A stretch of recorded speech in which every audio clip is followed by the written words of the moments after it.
En les energies renovables, parlem del Pla Director d'Energies Renovables, de zonificació de les renovables, de simplificació de les tramitacions, aprofitar els espais urbans. Sí que, per exemple, la llei contempla l'obligatorietat de que en els aparcaments o en superfícies de cobertes industrials s'instal·len fotovoltaica per autoconsum. Parlem de la socialització de les renovables, de donar suport i promoure les comunitats energètiques locals.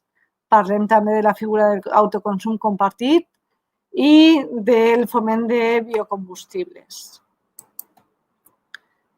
N'hi ha un sector especial per a la mobilitat, entenent que la mobilitat és la causant del 44% de les emissions de difuses, el foment del transport públic i col·lectiu intermodal, la reducció del vehicle privat, el crear en els municipis grans àrees de restricció de circulació i l'obligarà a plans de mobilitat en centres de treball.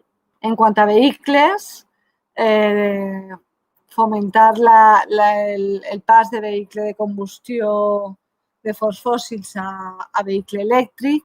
Per altra banda, és cert que el sector públic suposa el 15% del PIB, aproximadament, i, per tant, és important que existisca una exemplaritat pública en les seues actuacions.